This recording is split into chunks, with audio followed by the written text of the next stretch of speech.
आप देख रहे हैं रोते रोते आंखों के आंसू सूख गए हैं और बेटा चला गया। मैं कुछ पूछने की स्थिति में नहीं हूँ।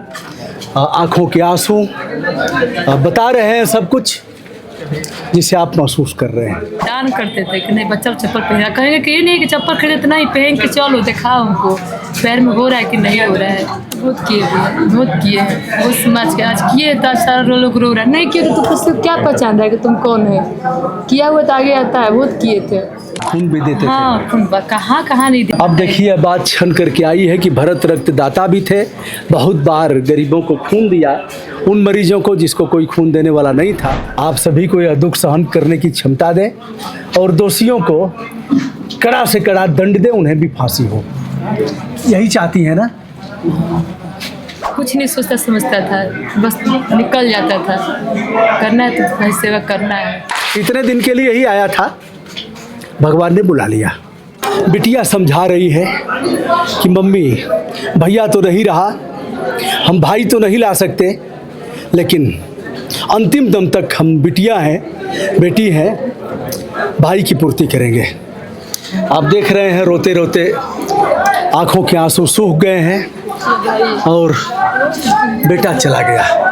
यह बड़ी बहन है जो बाहर आप नारा सुन रहे हैं, भरत भूषण तिवारी अमर रहे, और आशा देवी हैं जिन्होंने अपराध दर्ज कराया है, हत्या का अपराध। दोषी पुलिसकर्मियों के खिलाफ जो डिप्टी एसपी हैं, इंस्पेक्टर हैं या सचिव जिन्हें कहते हैं, और भी जो लोग हैं जिन लोगों ने 16 को यहाँ छापा मारा था और बताया था कि वह मानसिक अस्वस्थ है और विक्षिप्त है। यह पुलिस कप्तान जो प्रेस रिलीज हुई थी तो उसमें लिखा था, यह भी लिखा कि मेडिकल रिपोर्ट, मेडिकल टीम मंगाई गई है और जल्दी ही। उस दिन नहीं पकड़ा, दूसरे दिन ले जा करके, और क्या क्या हुआ बताने की ज़रूरत नहीं है। मैं कुछ पूछने की स्थिति में नहीं हूँ। आंखों के आंसू बता रहे हैं सब कुछ जिसे आप महसूस कर रहे हैं। क्या नाम है बेटा आपका? रूबी देवी। और रूबी हैं, रूबी संभाल रही हैं और रूबी का परिवार भी आया है। इनके ससुराल वालों ने कहा कि अपने माँ को संभालने की ज़रूरत है, जाओ हम सब कुछ देख लेंगे, इस समय अपनी माँ को संभालो। दान करते थे कि नहीं बच्चा चप्पल पहना, कहेंगे कि ये नहीं कि चप्पल खरीदते नहीं, पहन के चलो दिखाओ हमको पैर में हो रहा है कि नहीं हो रहा है। साइकिल था यहाँ पर मेरा भतीजा का, मामा दिए थे, वो साइकिल उठा कर जाके दे दिया कि साइकिल दूसरा किना जाएगा तुम तब तो दे दो, मांग दिया कि हमको हमारे पास साइकिल में दो ना, बस सुन लिए कान से ना। मैं नहीं विश्वास था, जाकर पूछिए ना जहाँ साइकिल दिए हैं, बता देगा मेरा भतीजा। वो साइकिल उठा कर जाके दे दिया, किसी से नहीं पूछा कि साइकिल दे कि नहीं दे दिया। कहा कि तुम चला रोड पर, कोई नहीं लगा घर के आदमी। देवी देखा हम लोग को इतना नहीं कर दिया कि चलो गरीब को दिया, कोई बात नहीं। मम्मी भी नहीं बोलती जा तो कोई परिवार भी बोला काहे दिया, उसमें ये नहीं था, दे देगा उठाकर। कुछ नहीं सोचता समझता था, बस निकल जाता था। करना है तो भाई सेवा करना है। मतलब इसके मन में हमेशा रहता था ना कि वही मोबाइल में भी देखेगा हमारे गरीब के साथ कैसे, कहाँ क्या दिक्कत है, क्या नहीं, कैसे सेवा करना चाहिए। उसका मन में यही था, समाज से इसका चीज़ देखता ही था। ये नहीं कि फिल्म देख रहे हैं, ये सब नहीं देखता था। बस भगत सिंह के मन क्या करते थे, फिर से समाज से मन कहाँ मोदी जी क्या बोल रहे हैं, तो सीमा सोडी क्या बोल रहे हैं, हर चीज़ को दिमाग में उठाता था। क्या पूरा किया जा रहा है, कहाँ क्या कर रहे हैं, या झूठ तो नहीं ना बोल रहे हैं, झूठ बोलते इस पर सवाल उठाएगा वो। यह मामला था झूठ पर भरत को चिढ़ थी, और भरत केवल व्यवधान पैदा नहीं करता था, सरकारी योजनाओं का लाभ मिल क्यों नहीं रहा है, नहीं मिल रहा है तो आवाज़ उठाते थे, और वही आवाज़ उठाना महंगा पड़ गया। बहुत किए हैं, बहुत समाज के आज किए तो सारा लोग रो रहा है, नहीं किए तो किसी को क्या पहचान रहा है कि तुम कौन है। किया हुआ तो आगे आता है। बहुत किए थे, बहुत सारा किए थे।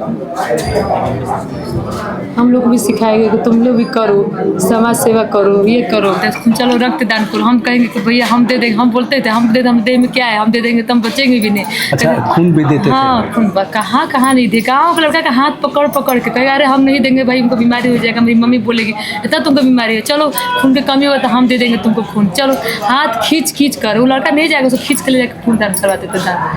अब देखिए बात छन करके आई है कि भरत रक्तदाता भी थे, बहुत बार गरीबों को खून दिया, उन मरीजों को जिसको कोई खून देने वाला नहीं था, और बच्चों को ले जाता था कि रक्तदान से कोई दिक्कत नहीं होती है, रक्तदान करना चाहिए, यह बहुत बड़ा दान है, लोगों की जान बचाता है। तो भरत स्वयं रक्तदान करते थे और रक्तदान कितना बार किए, एक बार किए, बहुत बार किए। कहते थे कि चलो दीदी तुम भी करो। हमको बोले तो हमको ना हमें ये सकते नहीं, हम तो खून दान करेंगे तो बच्चे भी नहीं करेंगे, देह में है क्या कहते ना, खून दान करने पर और खून बनता है, हमको सिखाएंगे। खून दान करेगी तो और बनेगा, नया बनेगा, तुमको बीमारी नहीं होगा। खून दान करो, करना ना, हम नहीं करेंगे और हम तो करेंगे, हम भी किए भी नहीं, बेझूठ का हम किए भी नहीं। मेरे भाई भी करता था। गाँव का सब लड़का, एक दो लड़का है जो यहाँ पर नहीं है अभी, वो भी बोलेगा, इसको हाथ खींच के जाके दिवा दिया था। कमजोरी वो कहे कि लो हम तो पैसा भी देते कि लो तुम फल और खाना, तुम दिया है तो इसका ये नहीं कि तुम दे दिए तो तुमको छोड़ दिए, नहीं तुम खा मेरे तरफ से। अपराध तो दर्ज हुआ है, अभी तक किसी की गिरफ्तारी नहीं हुई है, लिपापोती की जा रही है। अभी भी कई सत्तासीन दल के लोग यह मान रहे हैं कि जो हुआ है वह ठीक हुआ है। आप अगर आवाज़ उठाएंगे, आवाज़ पर कोई ध्यान नहीं देगा, बड़ा ही झोपड़ी वैसे ही पड़ी हुई है, एक हैंडपंप लगा, लड़ते लड़ते लगवाया, वो अभी हैंडपंप मिट्टी और बालू युक्त पानी दे रहा है, फेफड़े संक्रमित होंगे जो विस्थापित लोग हैं जवैनिया के। अगर ऐसी लड़ाई लड़ेगा तो प्रशासन उसे मौत के घाट सुला देगा। ऐसा ही कुछ है। प्रचंड गर्मी या पंखा कोई असर नहीं कर रहा है। पूजा पाठ वाला परिवार है, मैंने देखा है बेटा, पूजा वाला घर भी देखा है, कैसे पूजा होता था, यह भी पूजा करती थी। और एक गरीब परिवार, किसी तरह से अभी घर मकान भी नहीं बन पाया है, आप देख रहे हैं। और यह पुलिस में थे, बिहार पुलिस में वाहन चालक थे इनके पिताजी भरत भूषण के, जो पेंशन वगैरह मिला था, छोटी मोटी खेती है जिससे काम चलाते हैं। क्या होगा यह तो समय बताएगा, लेकिन पूरा देश आज जानना चाहता है, जिस खाकी की जिम्मेदारी है हमारे मान सम्मान की रक्षा करना, जिस खाकी का दायित्व है अपराधियों का उन्मूलन करना, जिस खाकी का धर्म है कि जो भी शरण में आएगा उसकी रक्षा करना, वह खाकी आज क्या कर रहा है। अगर एक गोली मार देते तो वह गिर जाता, बात ख़त्म हो जाती, वही इलाज होता, ठीक हो जाता।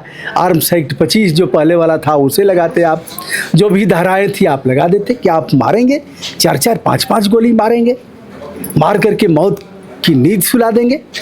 16 जून को आपने यहाँ जब छापा मारा था उसी दिन अरेस्ट कर लेते, क्योंकि भरत तिवारी के पास उस दिन भी मोबाइल था। तुम्हारा सर्विलांस क्या कर रहा था? सर्विलांस पर चढ़ा करके खट से यहीं से भेजते, वह बता देते कि भरत छत पर है, कहाँ है, मोहल्ले में है, तब पहुँच लेते। मेडिकल टीम तुम्हारी कहाँ गई जो उसको विक्षिप्त बता करके, विक्षिप्त अवस्था में है, वह टीम क्या कर रही थी, क्यों नहीं ले गई? ऐसे तमाम सवाल हैं जो बता रहे हैं। और पिस्टल रिवाल्वर की मारक क्षमता 25 मीटर की है। चूँकि मैं स्वयं रिवाल्वर रखा हूँ 5 साल वैध रूप से, तो मैं उसे जानता हूँ, एक कुत्ते को भी नहीं मार पाएगा। और एक अगर ईंट पत्थर आपके हाथ में है तो रिवाल्वर वाला भाग जाएगा। लेकिन पुलिस का तो काम था कि ठोक दो, मार दो, गाड़ दो, दहशत फैला दो। जो आवाज़ उठा रहा है उसे हम देखेंगे प्रॉब्लम क्रिएटर की हैसियत से कि यह समस्या पैदा कर रहा है, इसे ठोक दो। स्वयं जब बिहार का मुख्यमंत्री कह रहा है, 2 दिन पहले मंच से नाम ले रहा है, तो जाहिर सी बात है कि बगैर मुख्यमंत्री, बगैर डीजीपी के तो ऐसा नहीं हो सकता। माता जी, भरत नहीं रहे और बच्चे हैं, इतने लोग आ रहे हैं और सबको कष्ट इस बात का है। भगवान उनकी आत्मा को शांति दें, आप सभी को यह दुख सहन करने की क्षमता दें और दोषियों को कड़ा से कड़ा दंड दें, उन्हें भी फांसी हो। यही चाहती है ना? अपराध दर्ज हो गया है और पूरा देश आपके साथ है। इतने दिन के लिए ही आया था, भगवान ने बुला लिया। लेकिन बड़े लोगों की दुआएं हैं, हमने देखा है वहाँ जो मल्लाह लोग हैं, बिंद लोग हैं, जो विस्थापित हुए हैं, जो इस प्रचंड गर्मी में खुले आसमान में रह रहे हैं, सब लोग रो रहे हैं। सबकी दुआएं भरत के साथ हैं। दोस्तों, आप भी ऊपर वाले से प्रार्थना करिए, इस माँ की जो कोख सुनी हो गई है, बेटा छीन लिया गया है, इन्हें शक्ति दें। और भरत भूषण तिवारी ने परिस्थिति जन्य हथियार उठाया है। हथियार इसलिए उठाया कि बहरे कान सुनना प्रारंभ करें। भरत का मंतव्य यह नहीं था कि हम किसी को गोली मारें, किसी को हताहत करें, किसी को घायल करें। उसका मंतव्य और उद्गार यही था कि जो चश्मा चढ़ा हुआ है बंद आँखों पर, जो देख नहीं रहे हैं, जिन्हें गरीबी नहीं दिख रही है, जिसे लाचार लोगों की ज़िंदगी का एहसास नहीं हो रहा है, उनकी आँखों से चश्मा उतारना था। मर्माहत हूँ, श्रद्धांजलि देता हूँ, पीड़ित परिवार के साथ अपने आप को जोड़ता हूँ। मैं हूँ ब्रजभूषण दुबे। संपूर्ण विनम्रता के साथ देश विदेश से जुड़े हुए आत्मीय मित्रों को अपना प्रणाम निवेदित करता हूँ।